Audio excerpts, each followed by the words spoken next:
Salam anak-anak semua, apa kabarnya hari ini? Semoga hari ini anak-anak sehat walafiat dan diberkati oleh Tuhan Yesus. Hari ini kita bertemu kembali karena kasih dan anugerah Tuhan bagi kita. Sekalipun kita dalam pembelajaran dari rumah ataupun daring pada hari ini, tapi Ibu tetap berharap semua anak-anak senantiasa sehat dan kita bisa belajar bersama-sama pada hari ini. Dan sebelum kita memulai dengan pelajaran pagi hari ini, terlebih dahulu mari kita menghadap Tuhan di dalam doa. Kita berdoa. Tuhan Yesus yang baik, gunung batu keselamatan dan kota benteng perlindungan bagi kami. Hari ini kami bersyukur kami diberikan kesempatan hidup dan berkarya. Kami juga bersyukur karena Tuhan telah memberikan kami kesempatan untuk kami belajar pada hari ini. Tuhan tolong berkati kami dengan hikmat akal budi pengertian, agar apa yang akan kami pelajari hari ini, kami boleh mengerti, kami boleh memahami, dan lebih daripada itu Tuhan, kami dimampukan oleh Roh-Mu yang kudus untuk melakukannya dalam sepanjang kehidupan kami. Berkati kami semua, baik ibu guru maupun anak-anak yang akan belajar pada hari ini. Ampuni salah dan dosa kami Tuhan, hanya dalam nama Yesus kami berdoa. Amin. Anak-anak, hari ini materi kita tentang hidup dalam kesetiaan. Hari ini kita akan belajar dengan tema pembelajaran kita hari ini tentang hidup dalam kesetiaan yang diambil dari buku Pendidikan Agama Kristen dan Budi Pekerti kelas 10 semester 1, dengan tujuan pembelajaran yang akan kita capai pada hari ini adalah yang pertama, mencari contoh-contoh dari surat kabar atau majalah tentang seseorang yang berkorban untuk orang lain karena cinta kasihnya. Yang kedua, dengan tujuan pembelajaran yang akan kita capai pada hari ini adalah yang pertama, mencari contoh-contoh dari surat kabar atau majalah tentang seseorang yang berkorban untuk orang lain karena cinta kasihnya. Yang kedua, menjelaskan hubungan antara kasih dan kesetiaan. Yang ketiga, menjelaskan kembali bagaimana orang lain telah berkorban bagi dirinya, khususnya untuk studinya. Yang keempat, membedakan kesetiaan yang benar dengan kesetiaan yang keliru.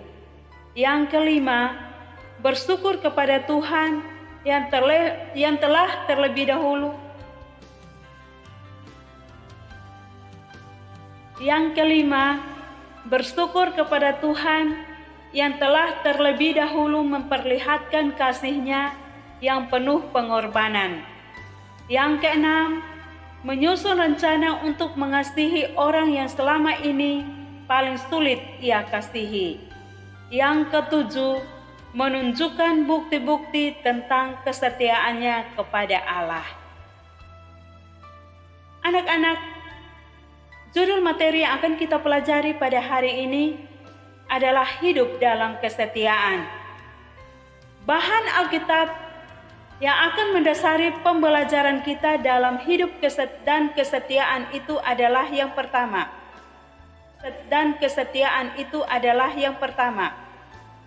Kejadian pasal 29 ayat 13 sampai ayat yang ke-28.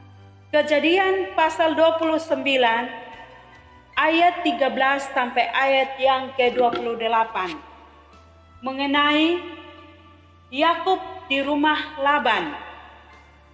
Yang kedua, dari kitab Mazmur 85 ayat 8 sampai ayat yang ke-14 mengenai doa mohon Israel dipulihkan.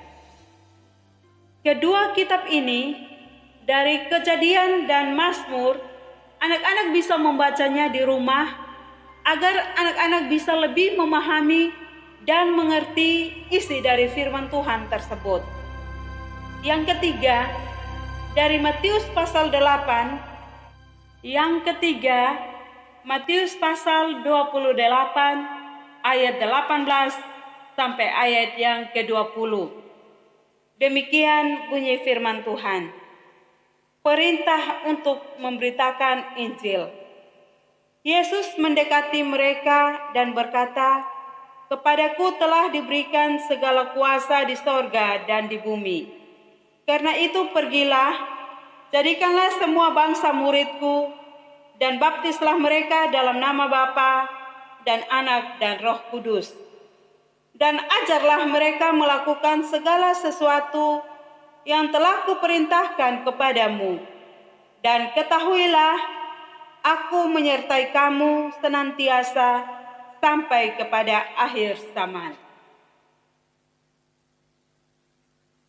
Yang keempat, dari Yohanes pasal 3 ayat yang keempat, dari Yohanes pasal 3 ayat yang ke-16. Dari Yohanes pasal 3 ayat yang ke-16.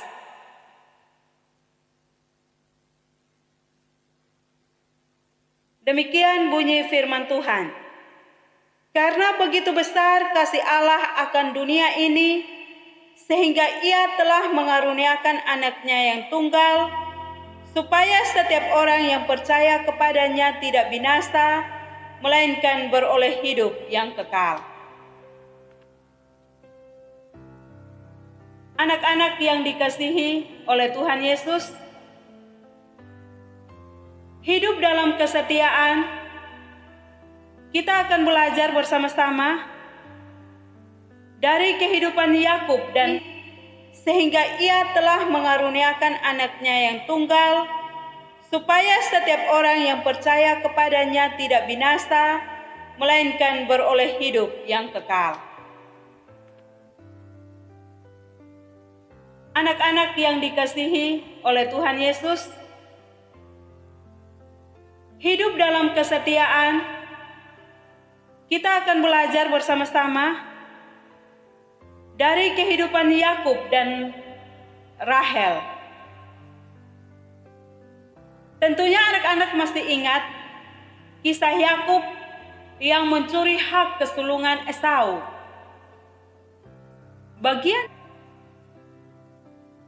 Tentunya anak-anak mesti ingat kisah Yakub yang mencuri hak kesulungan Esau. Bagian Kejadian 29 ayat 13 sampai 28 adalah kelanjutan kisahnya. Setelah bagian Kejadian 29 ayat 13 sampai 28 adalah kelanjutan kisahnya. Setelah mendengar Esau bertekad untuk membunuhnya, Yakub disuruh ibunya Ribka lari ke rumah Laban, pamannya, yakni ke Haran, dan di situ Yakub bertemu dengan Rahel yang parasnya cantik, anak perempuan daripada Laban.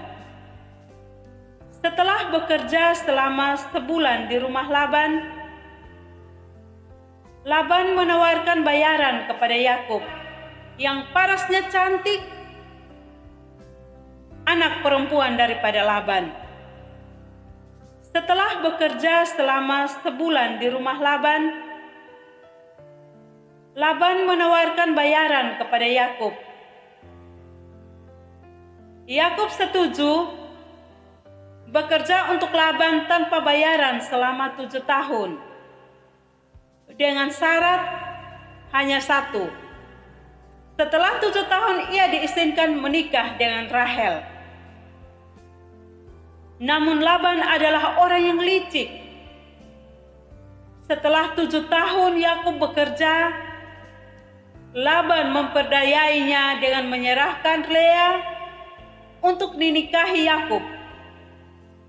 Dan Yakub kecewa Namun apa boleh buat, ia sudah resmi menikah dengan Lea. Lalu Yakub berkata, apakah yang kau perbuat terhadap aku ini? Bukankah aku ingin mendapatkan Rahel dan aku bekerja padamu? Mengapa engkau menipu aku? Jawab Laban, tidak bisa orang berbuat demikian di tempat kami, dengan mengawinkan adiknya lebih dahulu daripada kakaknya. Genapilah dahulu 7 hari perkawinanmu dengan anakku ini. Genapilah dahulu 7 hari perkawinanmu dengan anakku ini. Kemudian anakku yang lain akan diberikan kepadamu sebagai upah, asal engkau bekerja pula padaku 7 tahun lagi. Anak-anak bisa melihatnya dalam Kejadian 29 ayat 25 sampai ayat yang ke-27. Karena cintanya kepada Rahel, Yakub bersedia memenuhi tuntutan Laban itu. Karena itulah ia bekerja 7 tahun lagi untuk Laban. Baru setelah itu, Laban bersedia menyerahkan Rahel untuk dinikahi Yakub. Anak-anak yang dikasihi oleh Tuhan Yesus, kesetiaan dalam hidup sehari-hari kita dapat menemukannya dalam banyak hal atau dalam banyak contoh tentang kesetiaan itu sendiri. Ada kesetiaan yang dituntut dari sebuah perusahaan kepada karyawannya. Kesetiaan yang dituntut sebuah partai daripada anggotanya. Atau kesetiaan di antara teman-teman. Bagaimana menurut pendapatmu tentang kasus-kasus di bawah ini? Manakah di antaranya yang dapat disebut sebagai kesetiaan yang benar? Bacalah dengan cermat dan nyatakanlah sikap kalian. Apakah kalian mau mendukungnya atau tidak sebagai perwujudan dari kesetiaan kamu? Anak-anak yang diberkati Tuhan, orang bisa salah memahami arti kesetiaan. Dan karena itu pula bertindak keliru di dalam kesetiaannya. Kesetiaan harus disertai pula oleh sikap kritis. Jadi kita tidak begitu saja mendukung teman kita dengan menunjukkan solidaritas yang membabi buta. Bila apa yang dilakukan oleh temanmu tidak baik atau bukan sesuai dengan yang memberi dampak yang positif, maka kamu tidak perlu setia dengan teman-temanmu itu. Dalam menjalani kehidupan, makna kesetiaan dan contoh hidup dalam kesetiaan itu perlu kita tunjukkan dalam keseharian kita. Kalian bisa memberi pendapat mengenai kesetiaan dan makna hidup dalam kesetiaan. Yang pertama, menurut kalian, apakah makna kesetiaan itu? Yang kedua, tuliskanlah contoh-contoh perbuatan setia dalam kehidupan sehari-hari. Dan yang ketiga, jabarkanlah contoh-contoh tentang kesetiaan yang keliru dalam kehidupan sehari-hari. Kita akan melihat kesetiaan menurut Alkitab. Kesetiaan adalah kata yang sangat penting dalam Alkitab. Kata setia atau kesetiaan muncul sebanyak 130 kali di dalam seluruh Alkitab. Di dalam Perjanjian Lama, kata kasih setia muncul sebanyak 167 kali dan kesetiaan sebanyak 52 kali. Di dalam kitab Mazmur sendiri, kata kasih setia masing-masing sebanyak 110 kali dan kesetiaan sebanyak 28 kali. Dari sini saja kita sudah bisa melihat betapa pentingnya kesetiaan di dalam pemahaman Alkitab. Kata setia atau kesetiaan sangat erat hubungannya dengan kasih. Dalam bahasa Ibrani, kata kasih diterjemahkan menjadi keset, yang di dalam Alkitab bahasa Indonesia biasanya diterjemahkan menjadi kasih setia. Mengapa demikian? Alasannya, kasih tidak bisa berdiri begitu saja tanpa kesetiaan. Artinya, tidak cukup kalau orang mengatakan aku sayang padamu, tanpa menunjukkan kesetiaan kepada orang yang disayanginya itu. Dalam Alkitab, kasih Allah digambarkan sebagai kasih yang setia. Gambaran ini pula yang diberikan oleh Tuhan Yesus tentang sang ayah yang menantikan anaknya yang sangat dikasihinya dalam perumpamaan anak yang hilang. Anak-anak bisa membacanya dalam Lukas pasal 15 ayat 20-24. Sikap ini bertolak belakang dengan sikap anak yang pertama yang tidak senang melihat ayahnya mengadakan pesta besar untuk menyambut kepulangan adiknya yang telah hilang dan kini telah kembali.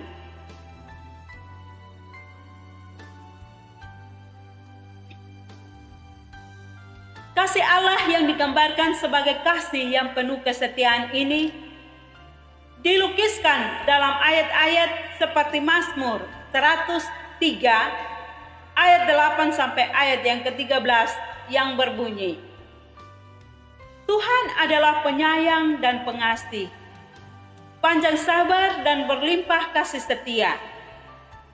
Tidak selalu ia dituntut dan tidak untuk selama-lamanya ia mendendam.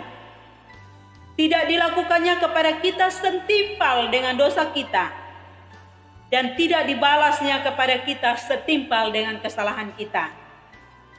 Tetapi setinggi langit daripada bumi, demikian besarnya kasih setianya atas orang-orang yang takut akan Dia. Sejauh timur daripada barat, demikian dijauhkannya daripada kita pelanggaran kita.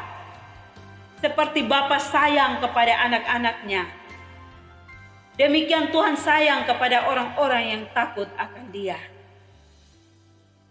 Dalam kitab Ratapan 3 ayat 22 juga dikatakan, tak berkesudahan kasih setia Tuhan, tak habis-habisnya rahmat-Nya, selalu baru tiap pagi, besar kesetiaan-Mu. Ayat-ayat inilah yang menjadi dasar dari lagu yang mengatakan, setiamu Tuhan tiada bertara. Ya, kesetiaan Tuhan itu sungguh luar biasa. Setiap pagi dengan setia, Ia membuat matahari terbit untuk menerangi seluruh muka bumi dan menurunkan hujan yang membasahi bumi. Semua ini memberikan kehidupan bagi setiap makhluk. Tuhan menyediakan berbagai sumber makanan bagi kita manusia, sehingga kita harus bersyukur kepadanya. Anak-anak yang kukasihi dan diberkati Tuhan, kesetiaan kepada Tuhan. Di atas kita sudah melihat bagaimana Tuhan Allah yang kita kenal lewat Alkitab adalah Tuhan yang setia kepada kita sebagai makhluk ciptaannya. Di dalam Perjanjian Baru, orang Kristen lebih memahami kesetiaan Allah secara mendalam lewat kedatangan anaknya Yesus Kristus yang menyelamatkan manusia dan rela mati, bahkan bangkit dari kuasa maut. Dalam Yohanes 3 ayat 16 dikatakan, karena begitu besar kasih Allah akan dunia ini, sehingga Ia telah mengaruniakan anaknya yang tunggal, supaya setiap orang yang percaya kepadanya tidak binasa, melainkan memperoleh hidup yang kekal. Dari sini, atau dari ayat Alkitab yang baru kita baca ini, kita bisa melihat betapa besarnya kasih setia Tuhan kepada seluruh ciptaan Allah yang ada di muka bumi ini, termasuk kepada ibu dan anak-anak. Anak-anak yang kukasihi dan yang diberkati oleh Tuhan Yesus.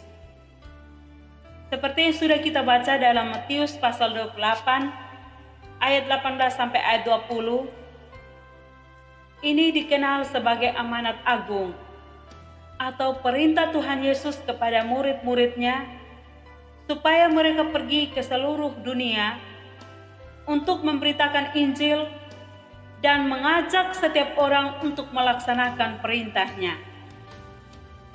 Nah, kira-kira anak-anak, apa yang kalian tahu perintah Tuhan itu kepada murid-muridnya? Tidak lain daripada mengasihi Allah dengan segenap hati, segenap jiwa, dan dengan segenap pikiran mereka, serta mengasihi sesama kita seperti diri kita sendiri. Dan untuk itu, Tuhan Yesus berjanji akan menyertainya sampai kepada akhir zaman. Baik anak-anak, dari penjelasan ibu tentang materi hidup dalam kesetiaan itu, anak-anak bisa mengerjakan soal-soal dan mengumpulkannya. Yang pertama, apa yang kalian temukan dari cerita Yakub dan Rahel tentang arti sebuah kesetiaan?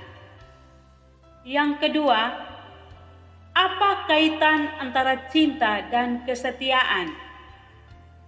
Yang ketiga, bila kalian menjadi Yakub, bersediakah kalian melakukan apa yang diminta Laban, yakni bekerja 14 tahun tanpa gaji untuk mendapatkan Rahel? Jika ya, jelaskan mengapa demikian. Jika tidak, sebutkan juga alasannya. Yang keempat, sebutkan dan jelaskan contoh-contoh tentang kesetiaan di dalam hidup sehari-hari. Dan jelaskan pula bagaimana kesetiaan itu mencerminkan cinta kasih seseorang kepada yang lain, termasuk kepada orang tua atau kepada kekasih dan lain sebagainya.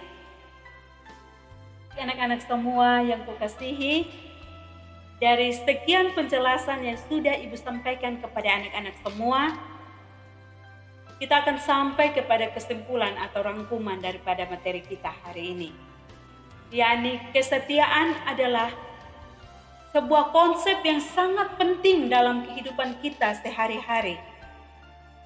Kesetiaan itu bisa kita temukan dalam membangun relasi atau hubungan dengan seseorang, baik itu dengan keluarga kita, dengan orang tua kita, dengan komunitas atau kelompok yang lainnya, dengan teman sebaya kita, dengan tetangga sekitar kita, dengan negara, dan juga dengan Tuhan. Kesetiaan dapat kita lihat dalam kesediaan seseorang membela atau menolong orang lain, mengasihinya, dan kesediaannya untuk tidak meninggalkan pihak yang lain. Kesetiaan gampang kita ucapkan dan di mulut kita, tetapi terkadang sulit untuk kita melakukannya dalam sepanjang hidup kita. Karena seringkali kita mudah berjanji setia, tapi dalam pelaksanaannya belum tentu kita mudah untuk melakukannya. Karena itu anak-anak, mintalah Roh Kudus, mintalah hikmat daripada Tuhan, agar kita tetap setia dalam segala perkara. Karena Alkitab mengatakan, Jika kita setia dalam perkara yang kecil, maka Allah akan mempercayakan suatu perkara yang lebih besar lagi kepada kita. Kesetiaan kita akan diuji dalam kehidupan kita setiap hari. Ketika kita minta setia hari ini, kita akan diberikan tantangan dalam hidup. Apakah kita tetap setia pada janji yang diucapkan oleh mulut kita ketika dalam pelaksanaannya setiap hari? Mudah sekali kita berjanji setia, tapi sulit untuk melakukannya dalam kehidupan kita. Karena itu sekali lagi, biarlah Roh Kudus yang akan menuntun dan menyertai kita ketika kita menjalani kehidupan, sehingga kita tetap hidup di dalam kesetiaan kepada orang lain, apalagi kepada Tuhan Yesus, Sang Pemberi hidup itu. Nah, anak-anakku yang kukasihi, sekian pembelajaran kita hari ini. Semoga apa yang Ibu sampaikan pada hari ini, anak-anak bisa mengerti, bisa memahami, dan kita bisa lakukannya dalam sepanjang kehidupan kita, sehingga kita tetap hidup dalam kesetiaan kepada Tuhan dan juga kepada sesama. Dan kita tetap berdoa kepada Tuhan, semoga wabah COVID-19 ini cepat berlalu dari kehidupan kita dan dari bangsa dan negara kita, sehingga dalam pertemuan-pertemuan ke depannya kita bisa tatap muka seperti biasanya. Oleh sebab itu anak-anak, tugas yang sudah Ibu berikan kepada anak-anak, tolong dikerjakan dan dikumpulkannya sehingga anak-anak bisa mendapatkan nilai pada pembelajaran yang telah kita bahas secara bersama-sama. Dan untuk mengakhirinya, kita akan masuk di dalam doa. Ibu akan memimpin doa bagi kita pada akhir pembelajaran kita hari ini. Mari kita berdoa.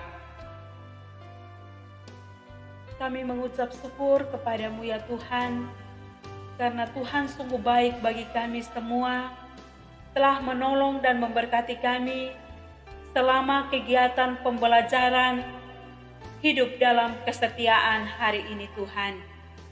Ya Tuhan Yesus, kami sungguh menyadari ya Tuhan, terkadang mulut kami gampang sekali mengucapkan setia, tetapi di dalam pelaksanaannya kami tidak mampu setia kepada orang tua kami, kepada orang lain, apalagi kepada Tuhan.